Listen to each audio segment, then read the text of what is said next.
Injil Yohanes pasal 11 ayat 25. Kita akan membaca firman Tuhan. Jawab Yesus, "Akulah kebangkitan dan hidup. Barang siapa percaya kepadaku, ia akan hidup walaupun ia sudah mati." Jadi saudara yang saya kasih dan Tuhan Yesus Kristus, ada sebuah jaminan yang disampaikan oleh Yesus Kristus, bahwa dia adalah kebangkitan dan hidup. Barang siapa percaya kepadanya, dia tidak akan mati walaupun dia sudah mati. Nah, perkara mati adalah perkara yang sangat ditakuti oleh kebanyakan orang, terutama orang-orang yang tidak punya kepastian kemana sesudah mati. Dan juga orang-orang yang menganggap bahwa kalau mati segala sesuatu sudah berakhir. Ya. Tapi bagi orang yang beriman, kematian bukan suatu hal yang menakutkan. Dalam Filipi 1 ayat 21, Rasul Paulus berkata, "Bagiku hidup adalah Kristus dan mati adalah keuntungan." Berhubung dengan wabah virus corona, beberapa orang menganggap kematian, terutama mereka yang terkena virus, itu sebagai sebuah kutukan, itu suatu kesalahan. Segala sesuatu terjadi atas izin Tuhan. Ya, kita bisa membaca di dalam Alkitab bagaimana Nabi Elisa mengawali kematiannya dengan sakit penyakit. Ya, jadi Tuhan izinkan kita mengalami kematian dengan proses yang berbeda-beda. Ya, ada yang mati dalam kondisi normal, ada yang mati dalam kondisi martir, dan sebagainya. Jadi dalam menyikapi hal kematian, kita perlu betul-betul mengerti kebenaran firman dan tidak perlu menjustifikasi sudut pandang kematian orang lain dari sudut pandang yang tidak alkitabiah.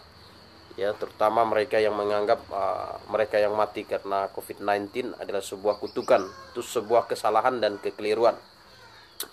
Nah, orang yang sudah diselamatkan tidak takut mati. Ya, bagaimana sikap Rasul Paulus menghadapi kematian? Dia katakan mati adalah untung. Mati adalah untung karena dia mati, dia akan bertemu dengan Tuhan Yesus di sorga. Ya, itu kerinduannya, rindu untuk selalu bertemu dengan Tuhan. Nah, pagi ini kita akan melihat bagaimana janji Tuhan Yesus. Tuhan Yesus berjanji bahwa ya, siapa yang percaya kepadanya tidak akan mati. Dia tidak akan mati selama-lamanya. Bisa lihat di ayat 26. Dan setiap orang yang hidup dan yang percaya kepadaku tidak akan mati selama-lamanya. Percayakah engkau akan hal ini? Nah, ini sebuah tanda tanya. Ya, percayakah engkau akan hal ini? Karena pada waktu Tuhan Yesus mengucapkan hal itu, dia belum mati di atas kayu salib. Ya, tapi dia sudah menjamin orang yang hidup, yang percaya kepada Yesus, dia tidak akan mati walaupun dia sudah mati. Mengapa? Karena Yesus adalah kebangkitan dan hidup. Nah, poin pertama yang mau saya bagikan pada pagi hari ini ialah ketetapan mati untuk manusia. Nah, ini perlu kita pahami dulu. Nomor satu, ketetapan mati untuk manusia. Dalam Ibrani 9 ayat 27 dikatakan, manusia ditetapkan mati satu kali, kemudian dihakimi. Ya, kita harus betul-betul memahami pengertian dari kata dihakimi. Ya, mari kita buka Alkitab kita dalam kitab Ibrani. Ibrani pasal 9. Ya, kita bisa lihat Alkitab kita dalam Ibrani pasal 9 ayat 27. Ya, Ibrani pasal 9 ayat 27. Dan sama seperti manusia ditetapkan untuk mati hanya satu kali saja, dan sesudah itu dihakimi. Nah, dan sama seperti manusia ditetapkan untuk mati hanya satu kali saja, dan sesudah itu dihakimi. Nah, kita harus memahami arti dari kata dihakimi di sini. Ya, karena kalau kita baca Alkitab ada penghakiman dalam 2 Korintus 5 ayat 10, Rasul Paulus bilang kita semua akan menghadap takhta pengadilan Kristus. Ya, jadi pengertiannya termasuk Rasul Paulus juga. Nah, kemudian di dalam kitab Wahyu pasal 20 mulai dari ayat 13 sampai ayat yang ke-15 ada penghakiman untuk orang-orang yang tidak beriman. Nah, saya mau jelaskan dulu pengertian dari penghakiman. Manusia akan menghadapi dua model penghakiman. Penghakiman sesudah mati dalam Ibrani 9 ayat 27, ini penghakiman menurut iman. Ya, penghakiman menurut iman itu kita bisa lihat dari kisah Lazarus dan orang kaya. Di mana pada waktu Lazarus mati, dia langsung dihakimi duduk di pangkuan Abraham. Kemudian orang kaya mati, dia langsung dihakimi, ya, dibuang ke dalam jurang maut atau neraka. Nah, itu di situ penghakiman menurut iman. Jadi penghakiman menurut iman itu dilaksanakan pada waktu seseorang mati. Jadi pada waktu orang mati, orang beriman ditempatkan di sorga, orang yang tidak beriman ditempatkan di dalam neraka. Nah, ini penghakiman fase pertama. Penghakiman fase kedua akan dihadapi orang yang di sorga akan dihakimi juga. Di dalam 2 Korintus pasal 5 ayat 10, Rasul Paulus bilang kita semua akan menghadap takhta pengadilan Kristus. Ya, kita akan dihakimi menurut perbuatan yang baik atau yang jahat. Jadi penghakiman di sorga itu penghakiman untuk menentukan upah. Ya, menentukan upah. Sedangkan di dalam Wahyu 20, orang yang di dalam neraka juga akan dihakimi untuk diperberat hukumannya. Ya, maut dan kerajaan maut, ya, mereka, ya, coba kita baca akan lebih tepat kalau kita baca Wahyu pasal 20. Kita bisa lihat Alkitab kita buka sama-sama dalam kitab Wahyu pasal yang ke-20.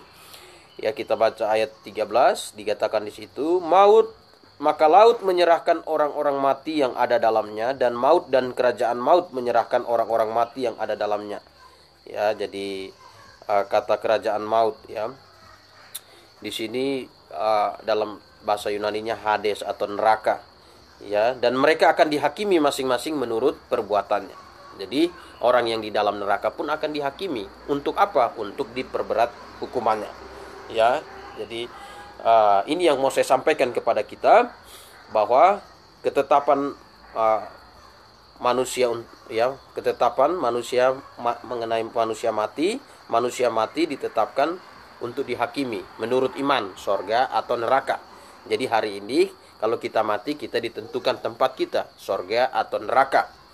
Nah, lalu bagaimana pandangan yang mengatakan bahwa ada arwah gentayangan, malam ketiga orang yang mati itu bisa kembali ke rumahnya, malam ke 100 dan segala macam 1000 bisa kembali ke rumahnya. Nah, bagaimana sudut pandang Alkitab terhadap hal itu? Ya, Alkitab sendiri mengatakan orang mati langsung dihakimi. Artinya tidak ada arwah yang gentayangan. Ya. Nah, betul apa yang dikatakan oleh Alkitab. Alkitab saling mendukung. Di dalam Ayub pasal 7 ayat 9 dan 10, kita bisa buka Alkitab kita dalam kitab Ayub pasal 7 ayat 9 dan 10. Ya, mari kita perhatikan Alkitab kita dalam Ayub pasal 7 ayat 9 dan 10. Dikatakan di sini, sebagaimana awan lenyap dan melayang hilang, demikian juga orang yang turun ke dalam dunia orang mati tidak akan muncul kembali. Ia tidak lagi kembali ke rumahnya dan tidak dikenal lagi oleh tempat tinggalnya. Jadi Alkitab tegas katakan bahwa orang yang mati tidak akan gentayangan, ya, tidak akan kembali ke rumahnya. Jadi pertanyaannya, siapakah yang kembali ke rumah selama ini? Sebenarnya sejauh ini saya melihat bahwa banyak suku bangsa matanya ditutupi, dikelabuhi oleh iblis. Bahwa iblis itu tidak pernah mati, dia bisa menyerupai siapa saja, sehingga dia bisa menakut-nakutin manusia untuk kembali ke rumahnya, ya, dalam wujud orang yang sudah mati. Padahal bukan orang yang sudah mati itu. Orang yang sudah mati tidak akan kembali ke rumahnya. Itu yang Alkitab katakan, ya. Dia lenyap, dia tidak akan kembali ke rumahnya, dan tempat tinggal tidak mengenal dia. Jadi tidak kembali ke rumahnya. Lalu pertanyaannya, siapakah yang kembali ke rumahnya? Ya, siapakah yang kembali ke rumahnya? Yang kembali ke rumahnya itu ialah iblis. Ya, itu harus kita pahami. Nah, memang sebagian masyarakat, sebagian orang Kristen bahkan terkecoh oleh keadaan ini dan percaya bahwa itu arwah yang kembali. Bahkan ada yang menganggap bahwa iblis, orang yang sudah mati itu dapat merasuki orang yang hidup. Ya, ini sebuah hal yang bertentangan dengan Alkitab. Di dalam kitab Imamat pasal 20 ayat 27, kalau kita perhatikan Alkitab kita, dalam kitab Imamat pasal 20, ya, ayat 27, Coba kita baca Alkitab kita. Imamat 20 ayat 27. Di situ dikatakan, apabila seorang laki-laki atau perempuan dirasuk arwah atau roh peramal, pastilah mereka akan dihukum mati, yakni mereka harus dilontari dengan batu dan darah mereka tertimpa kepada mereka sendiri. Ya, apabila seorang laki-laki atau perempuan dirasuk arwah, ya, di kalangan orang-orang Israel pada masa ibadah simbolik, ketika Tuhan memakai Israel sebagai tiang penopang dan dasar kebenaran, ya, Israel sebagai masyarakat kudus milik Allah, sacral society, ya, Tuhan menjaga kemurnian orang-orang Israel. Dan ketetapan aturan di dalam hukum Taurat bahwa kalau ada di antara orang Israel yang dirasuk oleh arwah, orang itu harus dimusnahkan dari bangsa Israel. Nah, artinya apa? Orang tersebut mengikat dirinya dengan hal-hal yang tidak kudus di hadapan Allah. Ya, hal-hal yang tidak kudus. Dia mengikat dirinya dengan hal-hal dunia, ya, mungkin dengan sihir, peramal dan berbagai macam hal. Itu sebabnya di antara orang Israel, orang yang dirasuki itu harus dimusnahkan. Nah, sekarang kalau kita lihat banyak suku bangsa yang terkecoh di situ, bukan hanya suku bangsa, tetapi di dalam keyakinan iman pun banyak yang terkecoh akan hal itu. Ya, sebagai orang Kristen sejak lahir, saya juga pernah melewati masa-masa demikian sebelum saya memahami Alkitab, sebelum Alkitab menyingkapkan kebenaran yang sebenar-benarnya. Ya, bahwa yang pertama, malam ketiga itu bukan orang yang mati itu yang kembali ke rumah, tetapi itu setan yang menyerupai orang yang mati.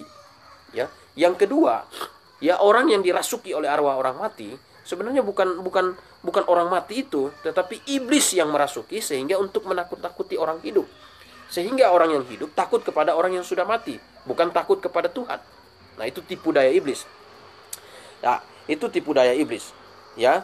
Lalu kita perhatikan juga, karena pola iblis yang berupaya untuk menakut-nakuti orang hidup, sehingga orang-orang hidup sendiri percaya bahwa orang yang sudah mati itu arwahnya masih gentayangan. Dan arwah yang gentayangan ini bisa memberikan petunjuk atas orang hidup. Nah, hal ini bertentangan dengan apa yang Tuhan inginkan yang dilakukan oleh orang beriman. Ya.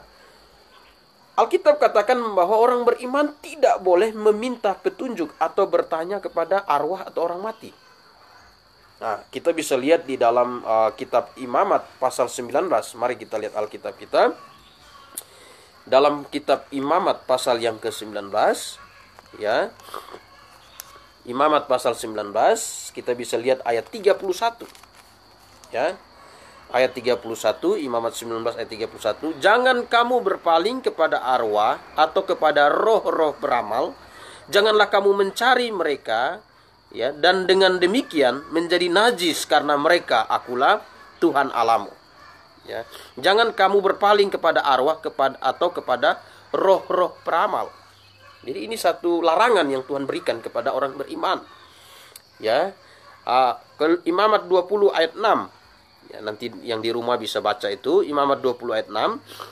Orang yang berpaling kepada arwah atau kepada roh-roh beramal, yakni yang berzina dan bertanya kepada mereka, aku sendiri menentang orang itu dan melenyapkan dia di tengah-tengah bangsanya. Jadi Alkitab dengan tegas bahwa Tuhan menentang orang-orang yang bertanya, meminta petunjuk kepada arwah atau orang mati. Karena sebenarnya orang yang demikian, dia sedang mempersekutukan dirinya dengan setan. Ya. Nah, kemudian kita bisa lihat lagi Ulangan, ya, mengenai hal ini Tuhan tegaskan di antara umat Israel supaya jangan sembarangan. Ya, kita bisa lihat di dalam kitab Ulangan pasal yang ke-18. Ya, Ulangan 18, kita buka Alkitab kita dalam kitab Ulangan 18. Ya. Kita bisa lihat ayat 11 dan 12. Dikatakan di situ, sebab setiap orang yang melakukan hal-hal ini adalah kekejian bagi Tuhan. Dan oleh karena kekejian inilah Tuhan Allah akan menghalau mereka dari hadapanmu. Ya. Nah, ayat 11 dikatakan, seorang pemantra atau seorang yang bertanya kepada arwah atau kepada roh peramal atau yang meminta petunjuk kepada orang-orang mati. Sebab setiap orang yang melakukan hal-hal ini adalah kekejian bagi Tuhan. Nah, sudah sangat jelas. Ya, jadi Saya ingatkan orang Kristen bahwa jangan terkecoh dengan ajaran iblis. Ya, yaitu pertama, ajaran iblis itu mengajarkan bahwa orang yang sudah mati malam ketiga akan kembali ke rumah. Yang kedua, ajaran iblis itu ialah percaya bahwa orang yang mati bisa merasuki orang yang hidup. Dan yang ketiga, ya, kalau ada persoalan apa-apa minta atau bertanya kepada orang yang mati. Itu ajaran iblis, ya. Sedangkan ajaran Tuhan, Tuhan menentang hal-hal itu. Ya, Tuhan menentang hal-hal itu. Karena Alkitab ajarkan kita bahwa orang yang mati langsung dihakimi menurut iman. Nah, itu bisa kita lihat di dalam Injil Lukas 16 ya, ayat 22 dan 23. Bagaimana peristiwa Lazarus dan orang kaya? Coba kita lihat Injil Lukas pasal 16. Kita bisa lihat Alkitab kita dalam Injil Lukas pasal 16 ayat 22 dan 23. Kemudian matilah orang miskin itu, lalu dibawa oleh malaikat-malaikat ke pangkuan Abraham. Orang kaya itu juga mati, lalu dikubur. Dan sementara ia menderita sengsara di alam maut, ia memandang ke atas dan dari jauh dilihat Abraham dan Lazarus duduk di pangkuannya. Ya, jadi Alkitab jelas katakan bahwa orang mati langsung dihakimi. Ya, tidak tunggu malam ketiga dulu, malam ke-100 atau apa. Nah, banyak orang Kristen yang salah menafsir bahwa dia akan gentayangan dulu sampai pada akhir zaman baru dihakimi. Nah, itu keliru karena tidak memahami bahwa ada dua fase penghakiman yang akan dihadapi oleh manusia. Pertama, fase penghakiman menurut iman, yaitu yang beriman, yang percaya kepada Yesus sebagai Tuhan dan Juru Selamat, masuk surga. Dan yang tidak beriman akan masuk ke dalam neraka. Nah, itu. Ya. Nah, kemudian fase kedua, dihakimi menurut perbuatan. Jadi yang di sorga akan dihakimi juga menurut perbuatan, akan diberi upah untuk upah. Yang di neraka dihakimi menurut perbuatan untuk diperberat hukuman. Jadi apapun yang kita hari ini lakukan, baik itu orang beriman dan tidak beriman, akan kita pertanggungjawabkan di hadapan Tuhan. Yang tidak beriman dalam neraka akan diperberat hukuman, yang di dalam sorga akan upahnya bisa ditambahkan dan upahnya bisa dikurangi. Nah, ya.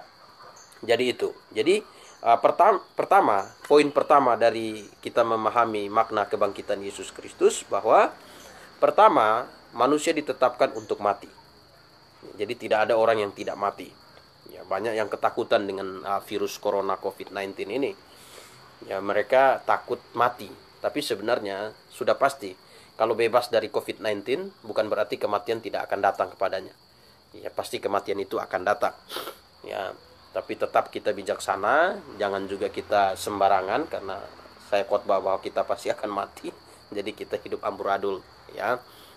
Jangan membawa diri kita ke dalam hal-hal yang dapat merugikan kita.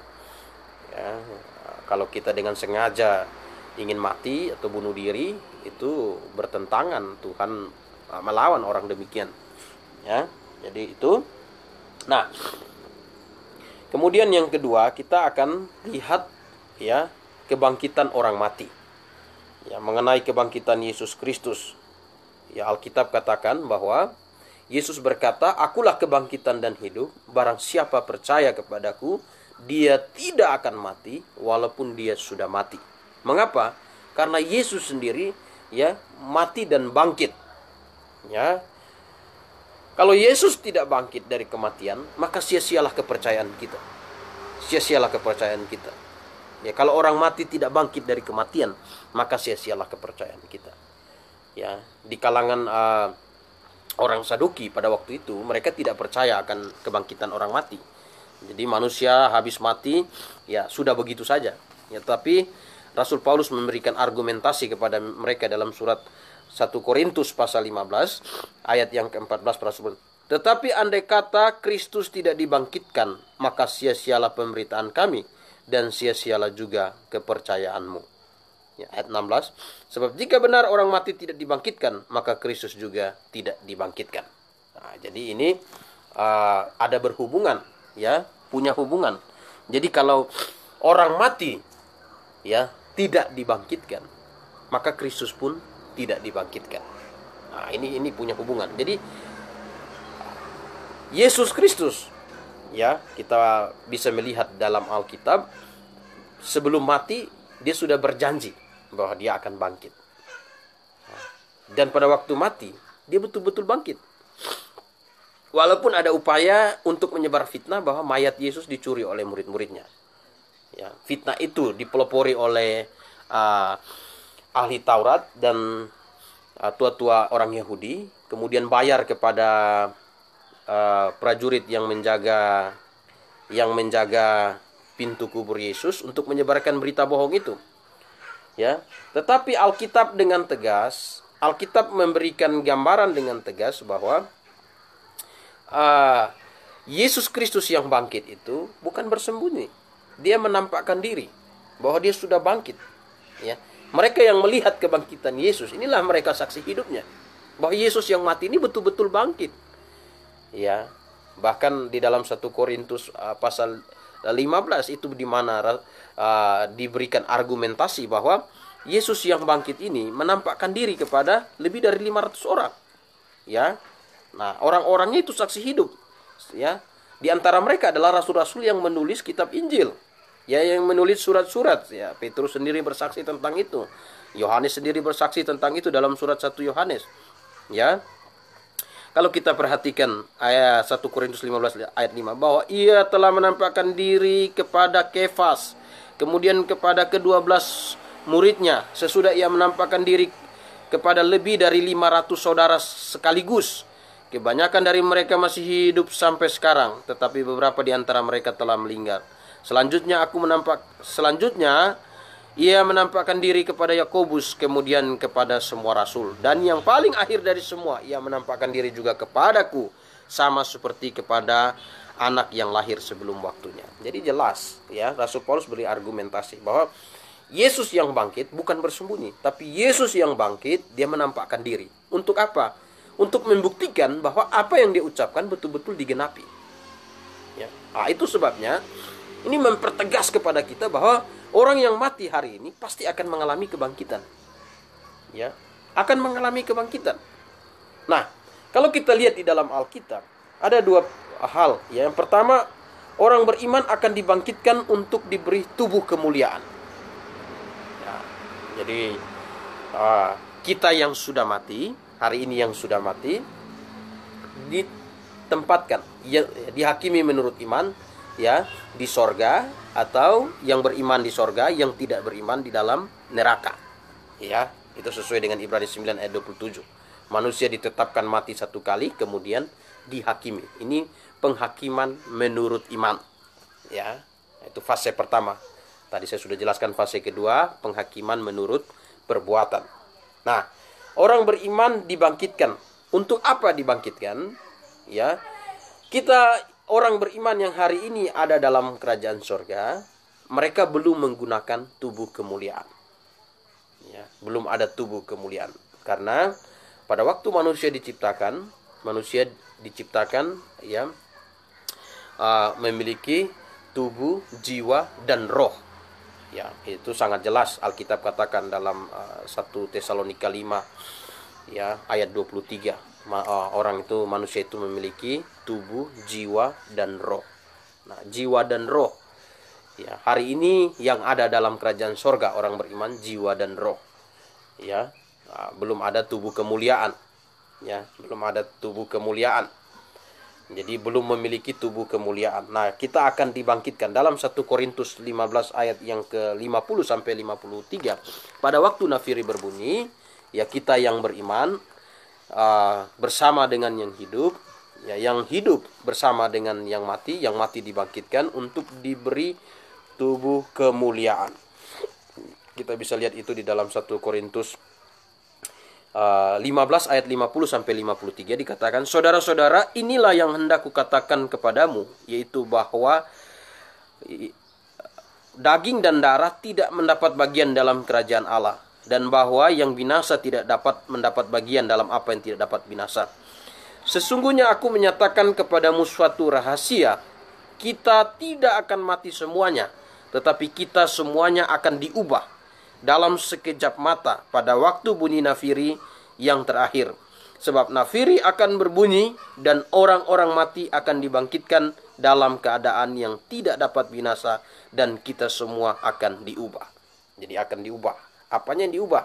Yang hidup diubah tubuhnya dari tubuh daging, darah dan daging ini. Yang orang beriman dikasih tubuh kemuliaan. Yang mati dibangkitkan untuk diberi tubuh kemuliaan. Ya. Kemudian kita bisa lihat lagi dalam 1 Korintus 15 ayat 42 sampai 44. Demikian pula halnya dengan kebangkitan orang mati. Ditabur dalam kebinasaan, dibangkitkan dalam ketidakbinasaan. Ditabur dalam kehinaan, dibangkitkan dalam kemuliaan. Ditabur dalam kelemahan, dibangkitkan dalam kekuatan. Yang ditabur adalah tubuh alamiah, yang dibangkitkan adalah tubuh rohania. Ya. Jadi ini sangat jelas sekali bahwa tubuh kita ini tubuh alamiah, tapi kita akan mengalami kebangkitan tubuh. Ya, pada waktu nafiri berbunyi, orang yang mati akan dibangkitkan bersama dengan yang hidup, diubah tubuhnya, ya, diberikan tubuh kemuliaan untuk menyongsong Kristus di angkasa, ya, untuk menyongsong Kristus di angkasa. Nah, kebangkitan orang mati. Jadi karena Kristus bangkit, maka kita semua yang akan mati, belum mati kita semua yang akan mati akan dibangkitkan untuk diberi tubuh kemuliaan. Ya, ini pengajaran yang alkitabiah. Ya, pengajaran yang alkitabiah. Jadi kita tidak gentayangan. Nah, nanti bisa lihat di poin pertama tadi, ketetapan mengenai manusia untuk mati. Ya. Ini hal yang baik sekali, yang menarik, yang kita harus betul-betul pahami sebagai orang Kristen. Nah, kalau orang yang beriman dibangkitkan, bagaimana dengan orang yang tidak beriman? Nah, orang yang beriman, ya, yang tidak beriman juga dibangkitkan. Ya, orang yang tidak beriman juga dibangkitkan. Dibangkitkan untuk apa? Ya, dibangkitkan untuk dihakimi menurut perbuatan. Jadi hari ini orang yang masuk neraka tentu beda hukumannya. Ya, yang korupsi uang 1 miliar, ya, yang membunuh orang, ya, kemudian yang menipu, yang berbohong, ya, ada dalam neraka juga. Tentu orang yang punya perbuatan baik, amal ibadah, mati di dalam neraka tanpa, ya, amal ibadah perbuatan baik. Kalau orang itu tidak percaya kepada Yesus sebagai Tuhan dan Juru Selamat, tetap dia ada dalam neraka. Ya, karena tanpa Yesus tidak ada orang yang bisa masuk surga, termasuk bayi. Nanti dalam penjelasan bayi, ya, termasuk bayi. Bayi masuk surga itu bukan karena dia bersih, bukan karena dia kudus, bukan. Ya, karena bayi itu terhitung berdosa sejak dalam kandungan. Mazmur 51 ayat 7, dalam dosa aku dikandung, dalam kesalahan aku diperanakan. Jadi jelas, ya, termasuk bayi. Ya, termasuk bayi mati masuk surga itu bukan karena dia kudus, bukan karena dia perbuatannya suci, bukan, tetapi karena Yesus telah menyelesaikan dosa yang dibuat oleh Adam. Ya, Roma pasal 5, ya, ayat yang ke 18 dan 19, ya, Adam berdosa, ya, karena satu orang semua berdosa, dan oleh karena perbuatan kebenaran Yesus Kristus semua jadi benar.